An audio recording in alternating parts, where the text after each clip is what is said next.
Each Project Zomboid playthrough is built around a few key goals, foundational pillars that can change your experience in a number of ways. Two of the most prominent are vehicles and safe houses. Vehicles representing a major milestone that every player aims to achieve, safe houses fundamentally changing a playthrough by providing an entirely unique environment to call your own. But what if we could combine these two core features into one? Enter RV Interiors, a massively popular mod from Build 41 with over 1.8 million subscribers to date, left abandoned since the release of Build 42 for over half a year now.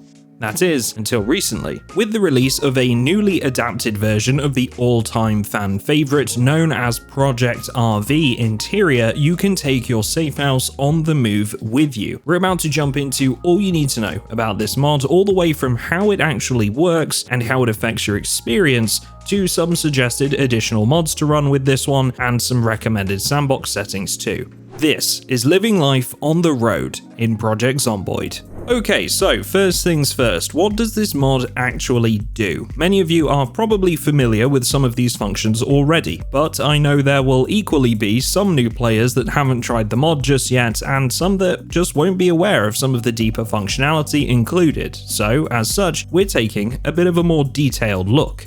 The Project RV Interior mod supports over 200 interior environments, meaning you can choose from a variety of vehicles, both from the vanilla game and from a range of available vehicle mods, such as the popular KI5 collections and Filibuster Rhymes used car mods. Quick heads up on that actually, there's a compatibility list on the workshop page for the RV Interior mod, so you can check your chosen vehicle mods against that list and be sure it's going to work before you get started with a playthrough.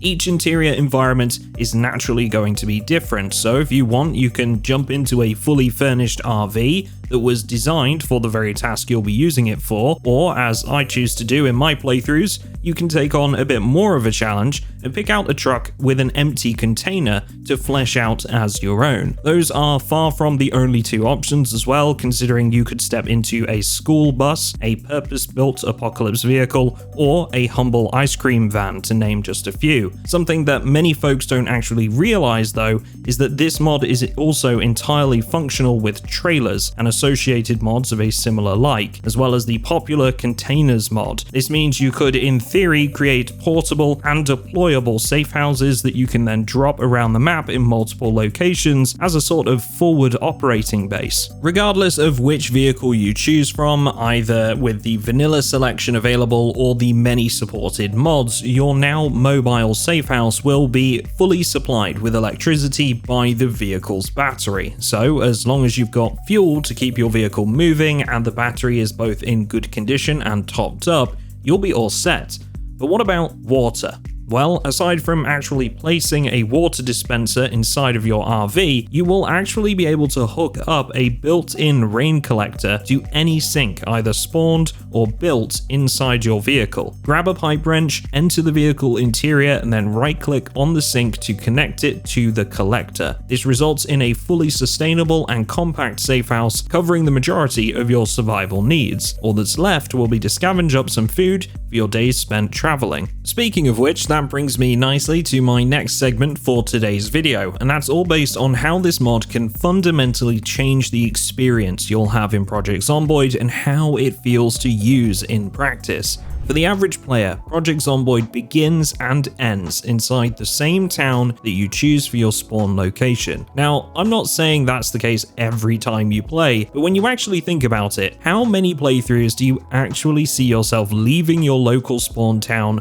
for extended periods? The game is fundamentally locked around building a safe, well-maintained area that becomes your home. So even if you go on a decent loot run to somewhere that's a little bit of a drive away from your safe house, you're probably going to come right back afterwards and settle down again at the same location, because, well, that's just how the game works most of the time. Using this mod completely upends that philosophy, challenging you to carve out fresh and safe locations to settle down town for maybe just a few days at most before you're on the road again. Stay in one place for too long and it's likely that loot in the area will run dry, thus forcing you once again to seek something new. I have absolutely loved this change of pace. It feels like every single journey is an adventure, and almost every new day that passes brings new challenges for me to face and new surroundings for me to explore. It's especially great for checking out the new areas of the map that were added in Build 42. I mean, how many of you can actually say that you've spent a decent amount of time in Dark Wallow Lake, for example? With it being quite far out of the way, it's often overlooked, but for a playthrough like this, those luxury lakeside houses and the nearby fishing tackle store with its isolated gas station serve as an ideal pit stop, looting opportunity, and maybe even somewhere to fill your freezer with fresh fish before moving on.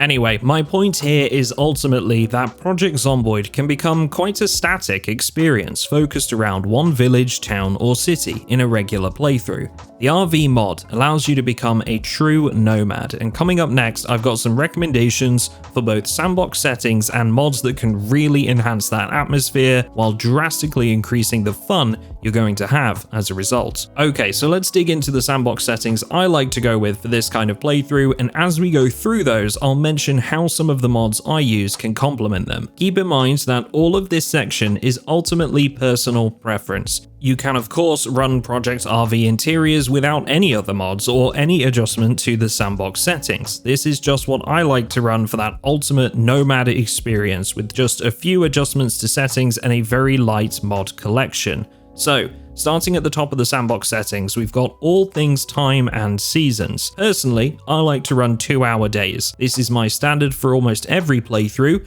but I think it's even more imperative for this kind of run because you're going to spend a lot of time traveling, a lot of time visiting new areas, and with those new areas comes a lot of zombies. You're going to find daylight gets away from you very quickly, either while driving or clearing out those new areas. So this just gives you a bit more time to work with before it's time to turn in for the night. I also like to place things about 6 months down the line from the outbreak, which makes the world look a bit older, more erosion to surfaces, and signs that nature is clawing back all that it lost with the advancement of civilization. To really support that atmosphere, I run the Build 42 version of the 10 years later mod, and that essentially just makes the world look really overgrown, sort of in a Last of Us kind of style, but I know many of you will already be familiar with that mod. Very quickly, if you do run 10 years later, be sure to go to its sandbox settings and set the tree spawn chance to low and turn on no tree generation on road. This is absolutely essential. Otherwise, you're not going to be able to drive very far at all, and that's kind of key to the experience here. There are occasionally trees in the road despite this, and they can be very sneaky, so beware of those or you'll promptly find yourself wrapped around one. Lastly, I like to set the start month to December, and that just serves to make cold temperatures something you actually need to keep an eye on with this setup. It's also canonically the 6th month of the outbreak in Project Zomboid's timeline. Totally optional, just something that I find adds a bit more challenge in the initial stages. Okay, so onto the zombie sandbox settings now. I like to keep things relatively simple here and predominantly stick with the default apocalypse setup, but crucially, I will move the peak population day from 28 days to just 7 days. This is going to mean that I get a little bit of time to gather my wits, but ultimately, everywhere outside of where I choose to start will likely hold a very real threat, and zombie numbers will match up with the fact we're 6 months down the line. To counteract this increased zombie presence, and again, this is entirely optional, I like to set their strength to weak and toughness to normal rather than the default random setting so that you don't get any super tough Zeds and they feel as if they've withered away in that 6 months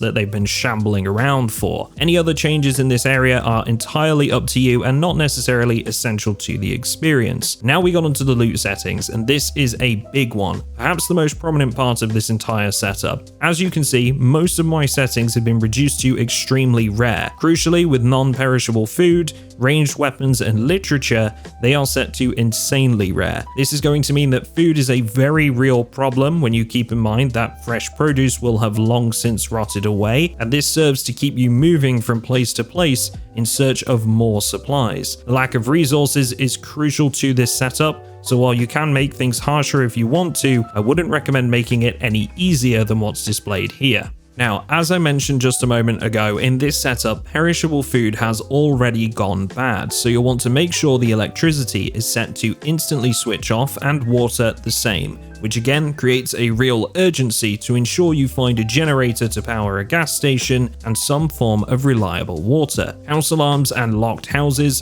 are set to never because so much time has passed since the initial infection. Moving to the nature part of the settings, the only real change I make here is to erosion being very fast to make it look more dated, and I like to set nature's abundance to abundant, which means you're essentially going to find a bit more stuff when foraging. This is entirely optional, but I find it offers a little bit of a lifeline to the low food settings, at least allowing you the odd wild vegetable or insect to use as fishing bait. The only change I make to the meta section is to disable the helicopter event, simply because we're so far into the outbreak it doesn't really make sense, but I suppose you can set this as you like if you want to add more difficulty. Character settings are left entirely default, so we move on to vehicles now, and as you can imagine, this is quite an important segment. Recent survivor vehicles are set to none. This is usually on low, and while I choose to turn it off, it could be another setting that offers a little bit of a lifeline here and there if enabled. Vehicle spawn rate is set to very low. I would say just keep in mind that if you're not choosing to spawn with your chosen vehicle for this setup, you may want to have this set a bit higher, but I always like to spawn in my noble steed with me and see much less vehicles out in the world. Locked vehicle frequency is set to extremely rare, again because of the time that has passed, and the general condition of vehicles is set to very low,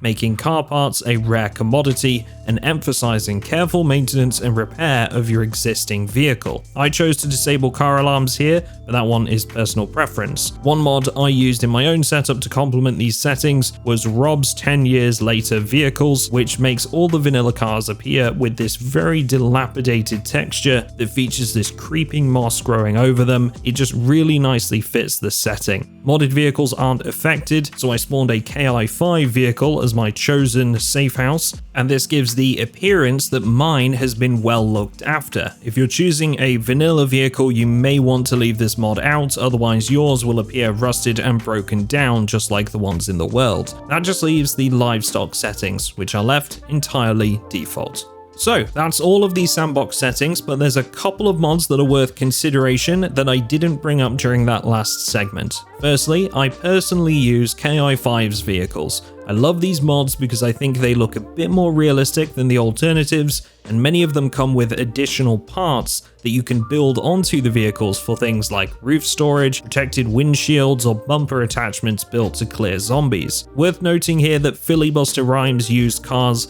also has that feature, but at the moment, to install that version that works with Build 42, you have to actually join the modder's Discord and download it from there, so there's some extra steps involved if that's your mod of choice. I'd also like to recommend the mod Nested Containers. This will allow you to access and use bags, tackle boxes, or any other container while they sit within another one. With limited storage space in a vehicle like this, I find it can be a huge help towards organizing your loot and setting the scene a little too with some well-placed decorative storage items. Now, speaking of managing your loot and organizing your containers, the mod Home Inventory is a great help with this one too. It allows you to draw a zone which you can name to your liking. The mod will then show you all of the items stored within containers in this zone in a list, showing any duplicates and allowing you to search for specific items. Click on something in the list and your character will move to the container it's stored in and retrieve it automatically. Again, where things can be a bit cramped and difficult to organize appropriately,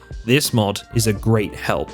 Okay, so that's just about everything you need to know about the Project RV Interiors mod and why I've been enjoying it so much lately. Hopefully this has encouraged you to give it a go for yourself, but if you've got any questions about the mod at all, please do feel free to ask down in the comments section, And lastly, before I go, all of the mods I mentioned in this video and use in my own playthrough for this setup are down in the description if you're looking for a relatively easy plug and play sort of deal. Just remember that you will need debug mode to spawn your vehicle if you want to start with one. To enable debug mode, simply right click on Project Zomboid in your Steam library, select Properties, and under the General tab, just type -debug into the launch options. Once you're in game, just right click and spawn your vehicle from the available selection in the drop down list. Close your game, remove debug from the launch parameters, and launch your game again to resume normal play. Hopefully you've enjoyed this video. A very quick thank you to all of my Patreon supporters for backing the channel.